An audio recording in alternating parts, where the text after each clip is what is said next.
What's going on, guys? King Raven here, coming at you with another video today.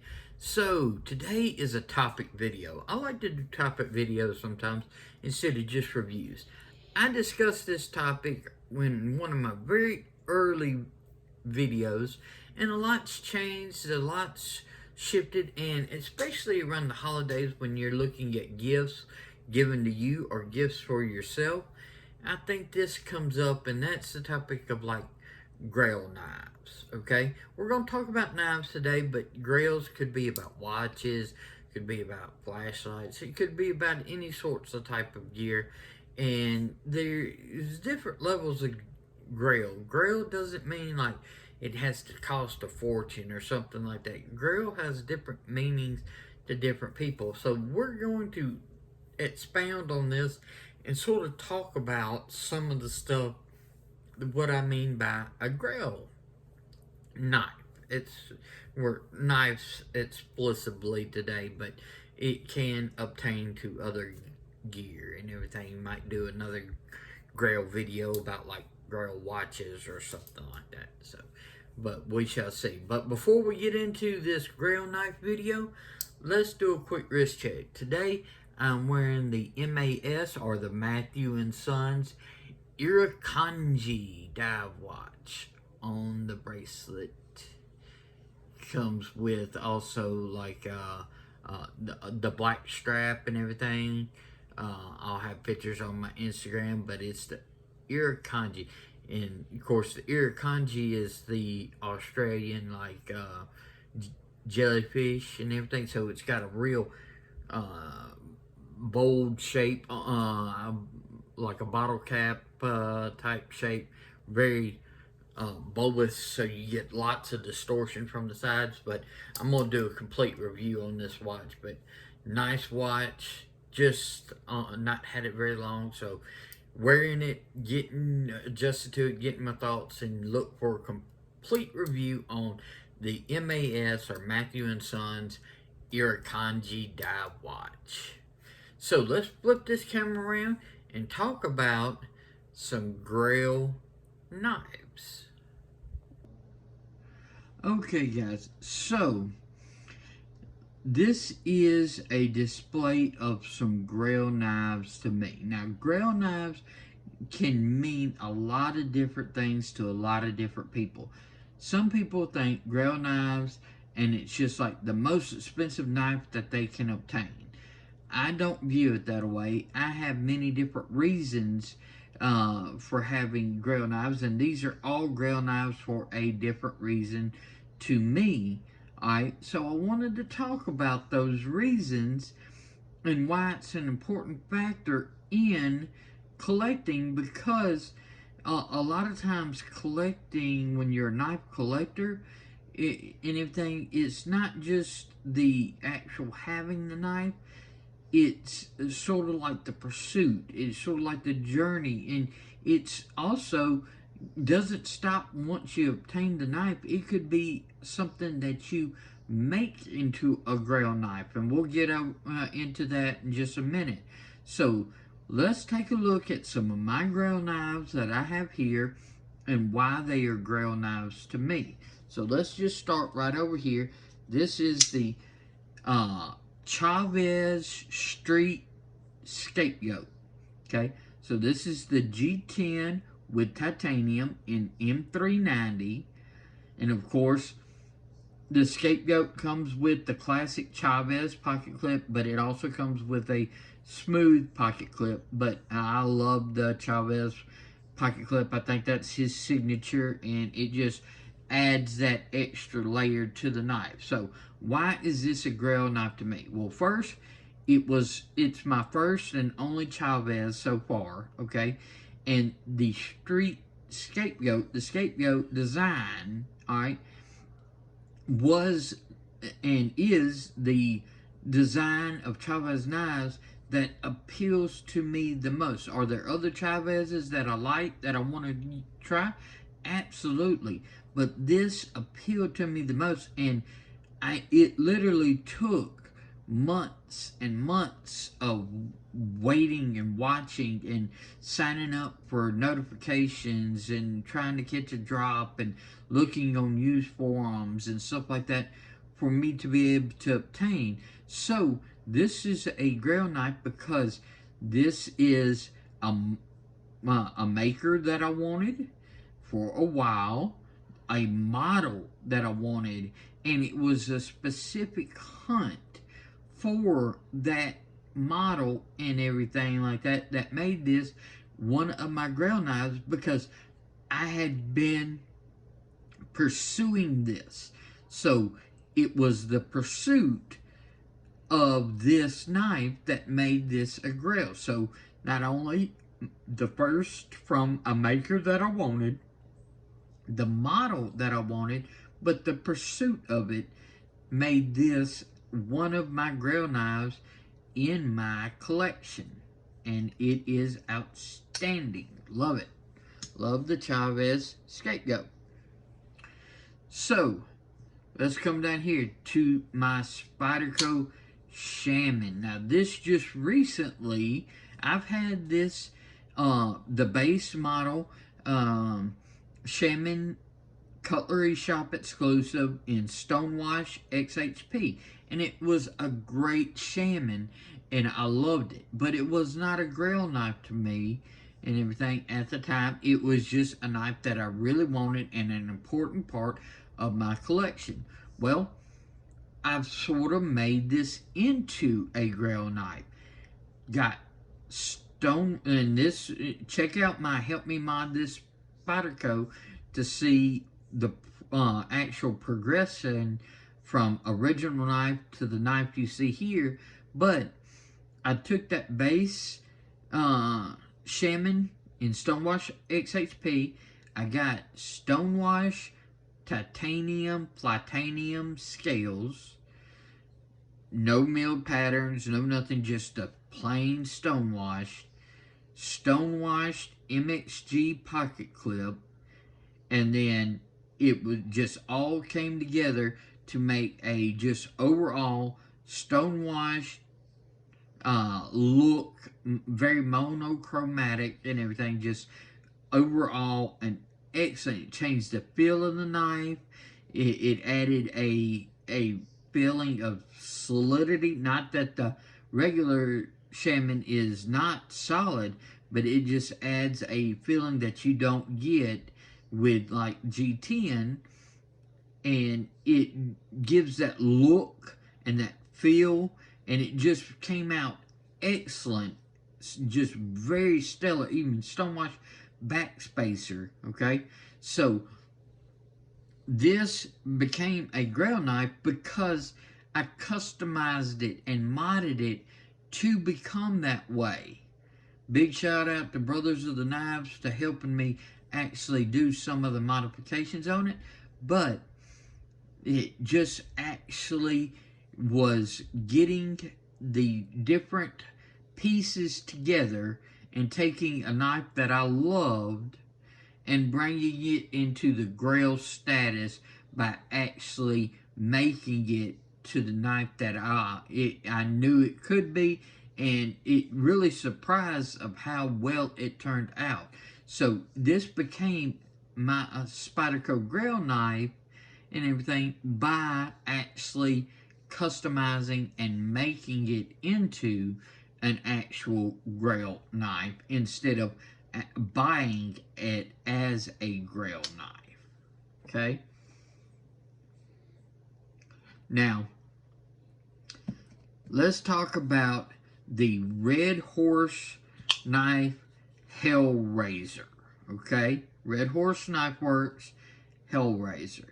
Why is this a Grail to me? Okay, so first thing, when I first saw the Hellraiser, it was one of those things that, man, I got to get one. So it was a desire. It's like, it's something that I just want, and I looked, it's like, okay, yeah, I should get one. Should I get one? So it was a very back and forth.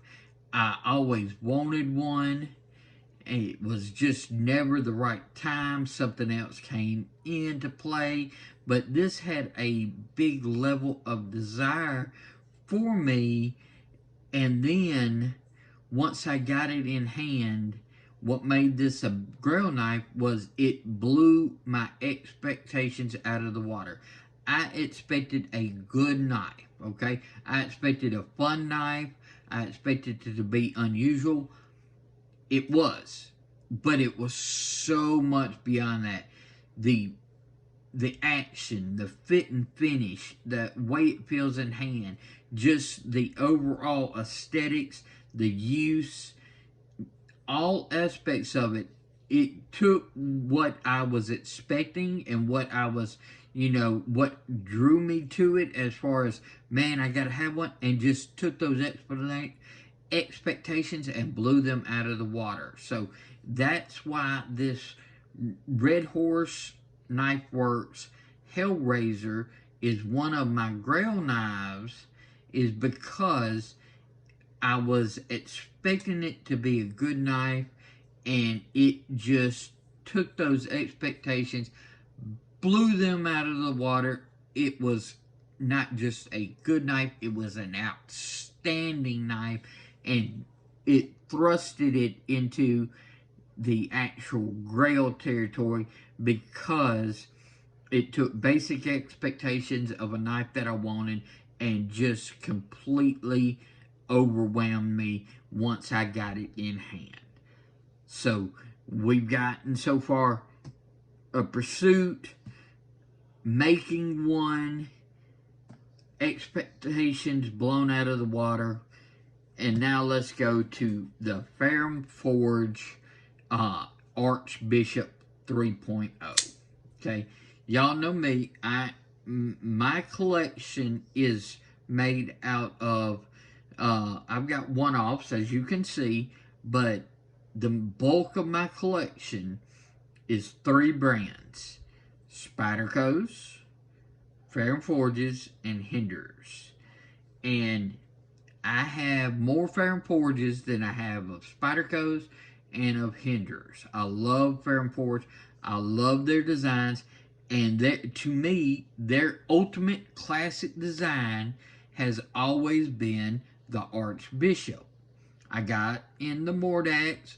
Awesome knife. Love the Mordax.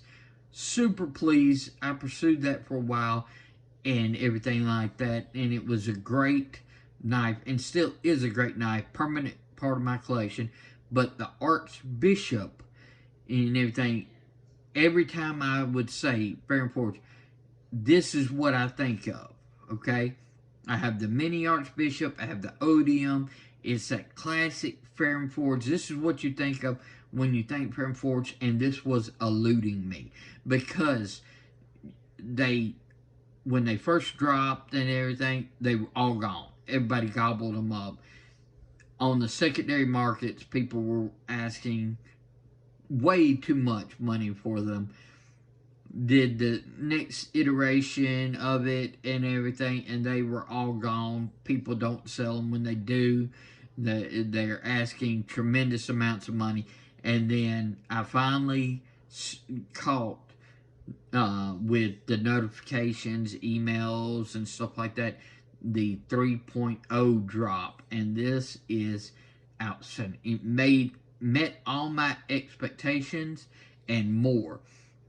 So why does this make it into my Grail knife category?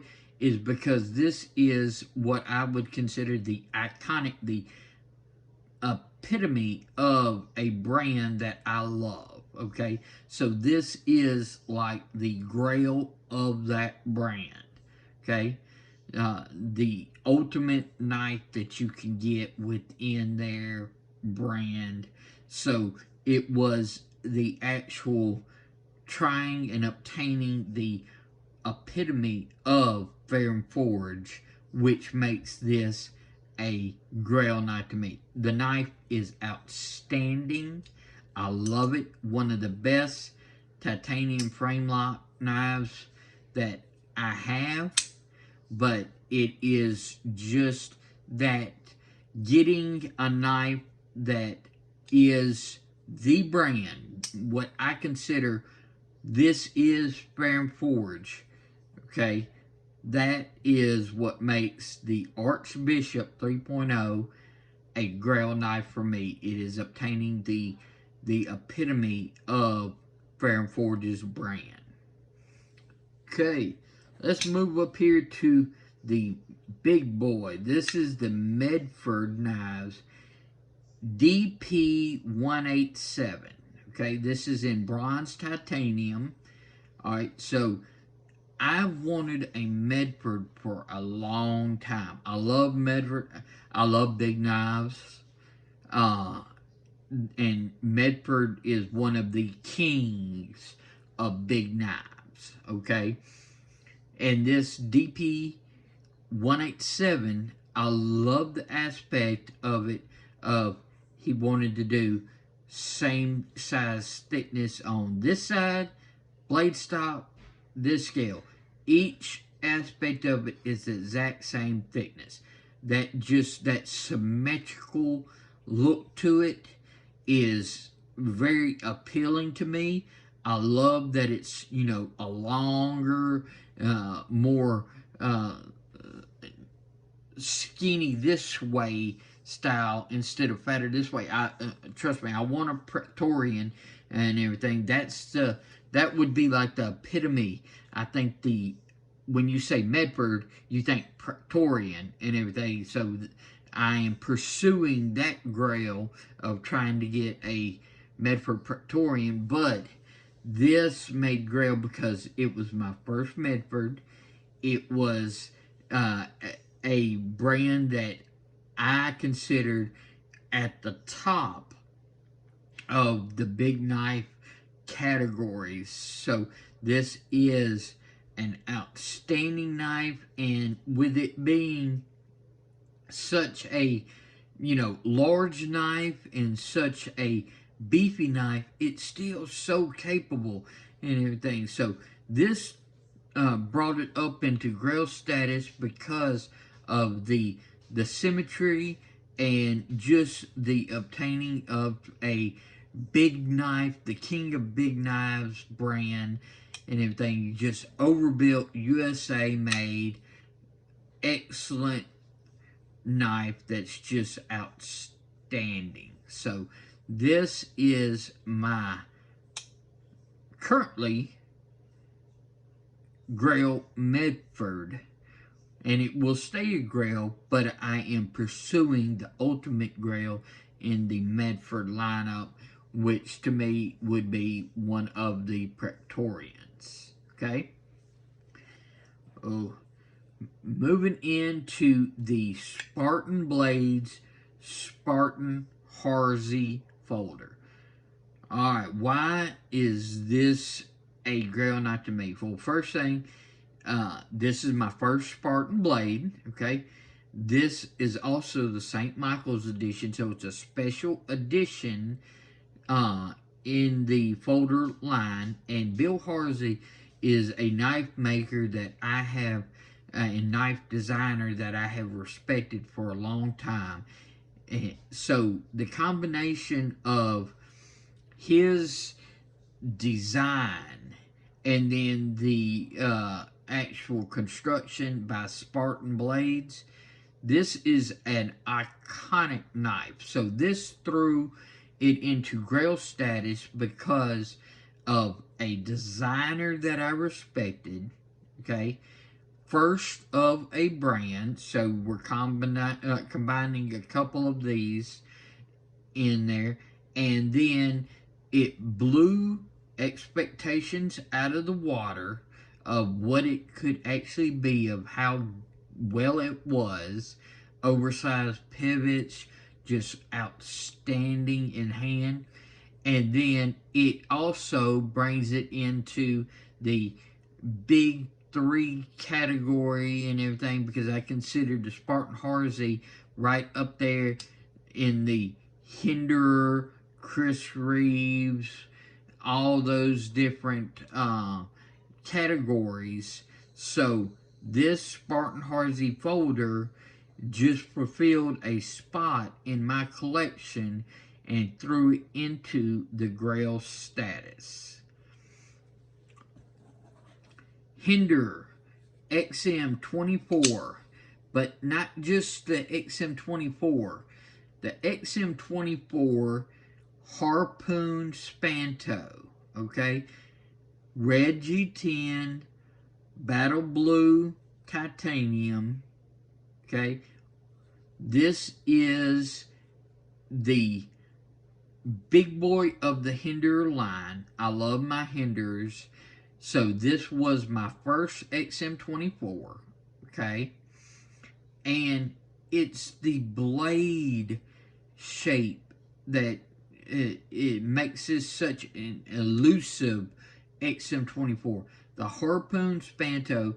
Spanto is undoubtedly classic Hinderer. You think Hinderer, you think Spanto, okay? Add on top of that the Harpoon, okay? Another very classic, but the combination, the Harpoon Spanto. So this became a Grail because I am a huge Hinderer fan. Once I got my first Hinderer, I was hooked. So it was, all right, I got to get, you know, different ones. The XM18, 3.5 inch. I had to get a Spanto in that. You know, I wanted a non-flipper and stuff like that. But the XM24, the big boy of the line with the Harpoon Spanto blade, just made it. This is one of those pinnacles, like I was talking about with some of the others, of my Hinderer collection. So it filled a niche in my Hinderer collection that only this knife could fill. So I've had other XM24s. I had a sheep's foot and everything. Did a trade to obtain another Grail knife and everything like that. So I don't have the sheep's foot. I plan on obtaining another 24, but this one would never leave my collection because this is the Grail epitome of my Hinderer collection, the Harpoon Spanto XM24. Now, will the scales change or anything like that? Possibly. You know, hardware change, yes. But the knife overall fits that Grail mark for being my Grail Hinderer because of it's that specific, iconic part of that brand that just no other one would actually be the same. So that's what makes this a Grail knife for me. Alright. Last but not least, the Grimsmo Norseman. Okay, love it or hate it, I love it. I know a lot of people hate it. This is probably my ultimate Grail knife of my whole collection so far, and if they, because first time that I saw the Norseman, I knew I had to have it. Okay, now I said that with like the Archbishop and everything, and that was the epitome of this collection. This is not part of any collection. I don't like collect Grimsmos and everything. I wanted this specific knife, the Norseman, okay? And it literally took years, not months, years. I pursued this for like 3 years to be able to, one, get it to get the right version of it, the cross hatch with the purple hardware. So it's very simple, very plain, but then pops of my favorite color, which is purple. So this is not only the knife that I pursued for years, but it's the specific iteration, just like the Hinderer. So it combines so many of these. It's my only Norseman, like my only Chavez. It's but the specific of like the Hinderer, okay? It is the pursuit, like the Archbishop. It rolls all those different Grail factors into one, and it just is one of my Grail knives that will never leave my collection and is just outstanding overall, and it's one of those things that I treasure in my collection. So that's why the Grimsmo Norseman is one of my all-time Grail knives and will remain that way. So, let's flip this camera around and wrap up this Grail knife video. Okay guys, so what do you think about Grail knives?